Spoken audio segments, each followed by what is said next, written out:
Hello everyone. Today I am discussing with you sleep issue. First of all, I am not doctor. I am just a special educated and parent. And my many parents are coming to me and asking me about the sleep issues. And I am also mother. I also face these issues. तो मैंने काफ़ी research करा है and उनके basis पे and अपने personal observation से या अपने फ्रेंड्स सर्कल में जो मैंने लोगों को पाया कि कैसे उन्होंने इसको इश्यूज़ को सॉल्व किया I am just sharing those experience along with you. First of all, sleeping का इशू, स्लीपिंग में होता है क्या है, sleeping is basically a process. जैसे जैसे अंधेरा होने लगता है वैसे वैसे our melatonin, our hormones is triggering us to make us in sleep, and at certain time which is we are regularly going to sleep, on that time our internal clock is ticking and telling us that कि let's sleep. Okay तो ये जो ticking time है, this melatonin hormone का जो हमारे body में structure है जो हमारे को बना रहा है कि okay fine as as a night is coming we need to be sleep. जैसे जैसे अंधेरा होता है this is also called as dark night hormone की जो हमें make as a sleep at a certain time and then जब morning होता है तो कम होता जाता है and then we wake up. तो ये हमारे बच्चों का किसी का काफ़ी ज़्यादा इम्बैलेंस होता है या हम ये कहें कि उनका स्लीपिंग साइकिल ढंग से बना नहीं हो पाता है। तो first of all, to make our sleeping cycle we need to be make a fix time. और ये नहीं कि फ़िक्स टाइम सोने का हो, फ़िक्स टाइम उठने का भी करो। ऐसा नहीं हो कि हम लोग अपने उठ गए हैं, बच्चे child is not wake up at what ever I fix my time to 9 कि बच्चा 10 10:30 तक सो जाए एंड 7 o'clock उठना है। तो I make he the schedule कि वो 10 o'clock या 9 o'clock में उसको बेड पे ले जाऊँ एंड कुछ तो प्रोसेस लगेगा उसको काम डाउन करने में, क्योंकि एक ट्रांजिशन है। ट्रांजिशन की आप बहुत ज़्यादा वेकअप हो, आप बहुत एनर्जेटिक हो और आपको अचानक से कहा जा रहा है कि आप सो जाओ, आप ब्रश करो, ये करो, ये आप हम उसको सामने डिमांड्स रख रहे हैं एंड देन उन डिमांड्स के बेसिस पे बच्चों को हम कह रहे हैं सो जाओ।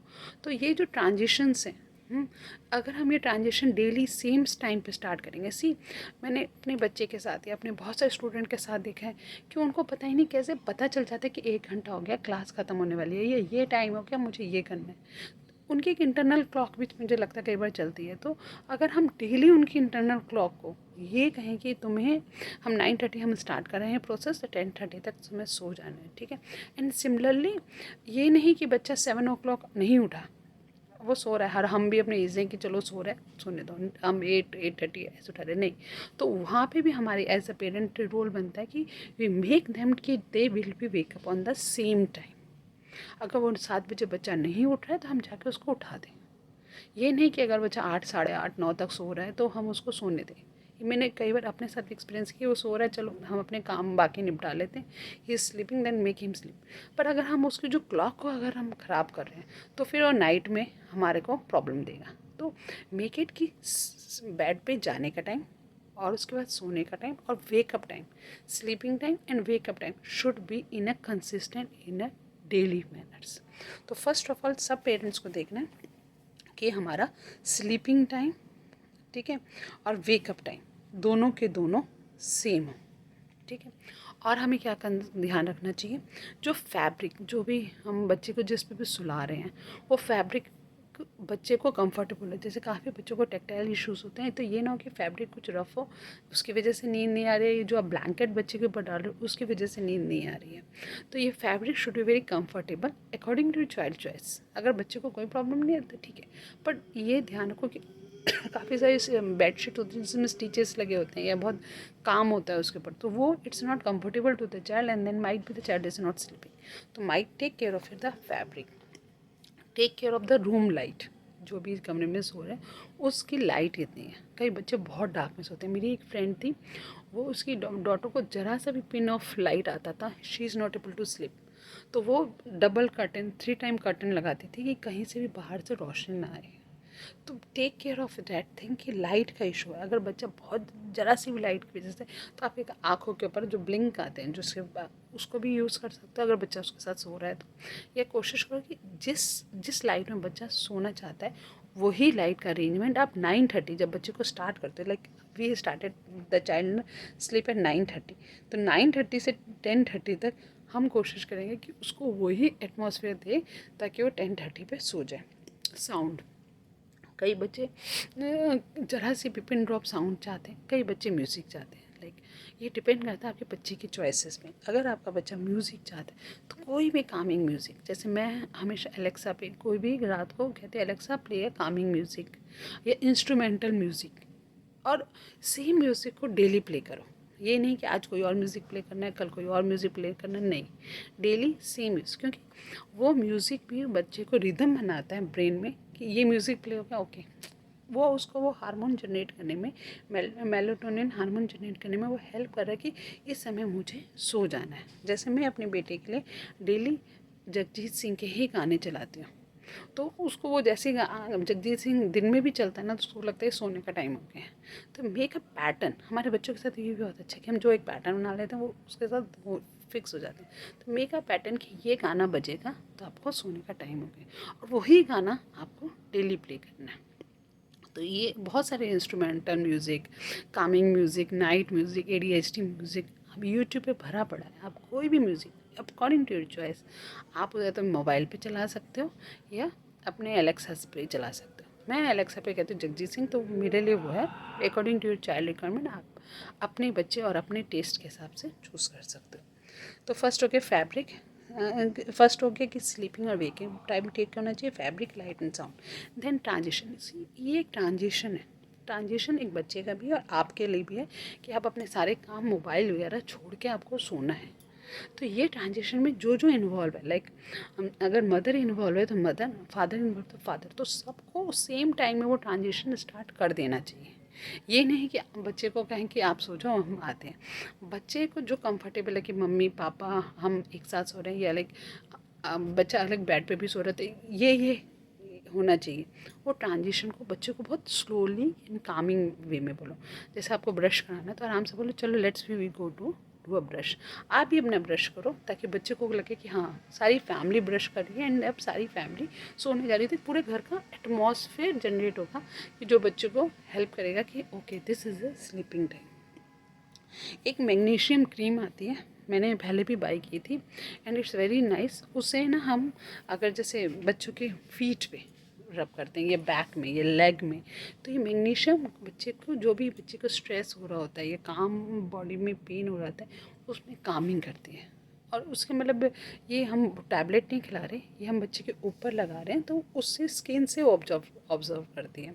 अगर आपके लिए फिजिबल है तो मैग्नीशियम से आप मसाज कर सकते हो, बिल्कुल हल्का सा करना, बहुत डार्क सा होता है, बहुत लाइक जेली टाइप का होता है वो।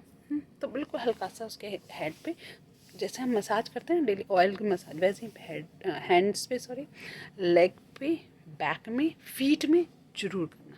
इन मसाज से भी बच्चा रिलैक्स्ड होता है। ठीक है। एक लेवेंडर ऑयल होता है, एसेंशियल ऑयल लेवेंडर होता है। मैं जनरली जब इंडिया में थी खादी का खरीदती थी, यहाँ पे मैंने कोई भी अमेजन से मंगवा लिया, तो उसको आप उसके कुछ ड्रॉप्स उसके पिल्लो पे भी डाल सकते हो, उसके ब्लैंकेट पे भी डाल सकते हो। उससे, उस एसेंशियल ऑयल से भी बच्चे को अंदर कामनेस आती है, वो थोड़ा रिलैक्स होता है। क्योंकि हमारे बच्चों में पता नहीं कोई एंजाइटी, कोई इतने सारी उनको स्ट्रेस होते हैं ना कि हम उन्हें बातों से तो नहीं समझा सकते। तो अगर हम उनके आसपास के एटमॉस्फेयर को ही कामिंग करेंगे तो आई थिंक वो भी होगा। तो लवेंडर का, और मसाज कर सकते हो। अगर आपके पास मैग्नीशियम नहीं है तो आप सिंपल कोकोनट ऑयल में थोड़ा बहुत लेवेंडर ड्रॉप डाल के उसके फीट बॉडी को मसाज करो। मसाज डेफिनेटली बच्चे को रिलैक्स करेगा। अगर हेड बैक लेग में कोई पेन है तो उससे भी बच्चे को काम डाउन करेगा, एंड वो हम जितने रिलैक्स होंगे उतनी जल्दी हमें नींद आएगी। एप्सम सॉल्ट का बाथ अगर करवाते हो रात को सोते वक्त तो बाथ करवा लो। अगर बाथ नहीं करवाते, जैसे मैं बाथ नहीं करवाती, फूड सोक करवा देती हूँ। मेरा एक एप्सम सॉल्ट का फूड सोक पे मैंने एक वीडियो शेयर कर रखा है फूड एंड मेडिसिन की प्लेलिस्ट में, अगर आप उसमें देखोगे तो आपको जरूर मिलेगा। तो उससे आप एप्सम सॉल्ट को पानी में डाल के उसके फीट को थोड़ी देर डीप करके 10 to 15 मिनट्स, एंड देन उसके बाद सुलाने जाओ। हाँ, सुलाने के 1 घंटे पहले ही मोबाइल थोड़ा सा वेन ऑफ कर दो। लाइक 9:30 अगर बच्चे का सॉल टाइम है, 9 बजे आप भी मोबाइल देखना बंद कर दो। बच्चे को बोलने से ज़्यादा, बच्चे के सामने वो एक्टिविटी करने से हम बच्चे को टीच ज़्यादा करते हैं। मैं बच्चे को कह रही हूँ तुम मोबाइल मत देखो, मैं मोबाइल देख रही हूँ, it's my very big fault. तो अगर मैं उसका मोबाइल बंद करवा रही हूँ तो फर्स्ट मैं अपना मोबाइल बंद करके रख दूँगी। सारे मोबाइल हाइड कर दो और कोई भी 9 बजे के बाद मोबाइल नहीं देखेगा। मेक योर होम रूल, ताकि बच्चे को सोने से पहले वो जो उस मोबाइल के साथ जो स्क्रीन में उसका एसोसिएशन हो रखा है, वो ट्रांजिशन को जब आप सोते वक्त कहोगे कि नहीं अब ये ख़त्म होके आपको ये आप जो प्रेफरेबल जॉब है इसकी जगह आप इस वाले दूसरे जॉब में जाना है, तो वो ट्रांजिशन में आसान हो जाएगा। होल डे बच्चे को एक्सरसाइज जरूर कराओ। मेरी ऑक्यूपेशनल थेरेपी की प्लेलिस्ट में मैंने बहुत सारे एक्सरसाइज दे दिया है, जो भी आपके भी बच्चा कर सकता है। Please please start doing the exercise, walk जरूर करवाओ। अच्छा, रात का डिनर भी लाइट रखना चाहिए और कोशिश करो कि डिनर टाइमली हो जाए, जैसे 7:38 तक हो जाए। लेट डिनर बच्चे को डिफ़िकल्ट करता है। क्या होता है, हम डिनर खा रहे हैं, हमारा डाइजेशन सिस्टम ज़्यादा ही फुल हो गया, तो डाइजेशन सिस्टम को बहुत सारा हमारी एनर्जी सोर्सेज चाहिए और कभी अनकम्फर्टेबल भी हो जाता है। तो डिनर लाइट भी करना चाहिए और थोड़ा अर्ली डिनर, मतलब 8 बजे तक कोशिश करो कि डिनर आपका डन हो जाए। अगर जो बच्चे दिन में सोते हैं तो कोशिश, और रात को नहीं सो पा रहे, तो दिन का सोना ख़त्म करने की कोशिश करो। No day sleeps at least for the children. मैंने देखा है कि दिन में सुलाने के बाद रात को और उनकी क्लॉक बिगड़ जाती है, तो कोशिश करो कि दिन में ना सुलाया जाए। हाँ, 6 बजे के बाद 6 o'clock के बाद शुगर मत देना, कुछ भी शुगर। ये नहीं कि दूध में खूब सारा बॉर्नविटा डाल के, बॉर्नविटा इज़ अगेन शुगर, या चाय पिला दी। 6 बजे के बाद शुगर इंटेक बच्चे की डाइट से ख़त्म कर दें। कुछ भी शुगर मत खिलाना, direct sugar, white sugar, brown sugar, jaggery, Honey, कुछ भी नहीं, कोई शुगर नहीं। ठीक है, अगर हो सकता है तो गुड मैग्नीशियम डाइट दो। गुड मैग्नीशियम डाइट कामिंग करता है एंड बच्चे को रिलैक्स रखता है, तो स्लीप इश्यूज़ रिजॉल्व होती है। ये अकॉर्डिंग टू डॉक्टर सजेशन है, जितना मेरे को डॉक्टर ने सजेस्ट किया, I am just letting you know. Kameng music already मैं कर सकी हूँ। और मेरा इंटरनल क्लॉक, कि आपने 10:30 और 7 का जो इंटरनल क्लॉक है उसको फिक्स रखो डेली।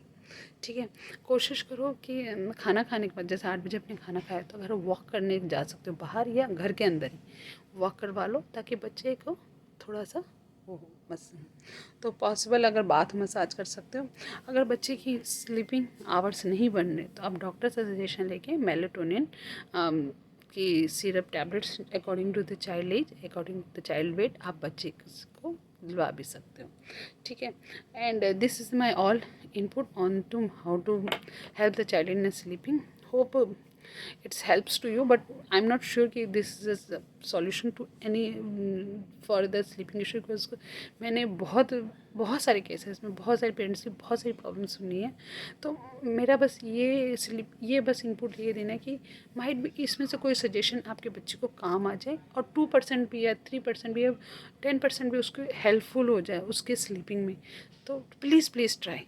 हाँ, बाकी क्योंकि हमारे बच्चों के इंटरनली बहुत कुछ चलता रहता है, अगर हम थोड़ी भी उनकी हेल्प कर सकें स्लीपिंग में, टीचिंग में, स्टडी में, तो it's very very very like I feel very glad. तो thank you so much and subscribe my channel.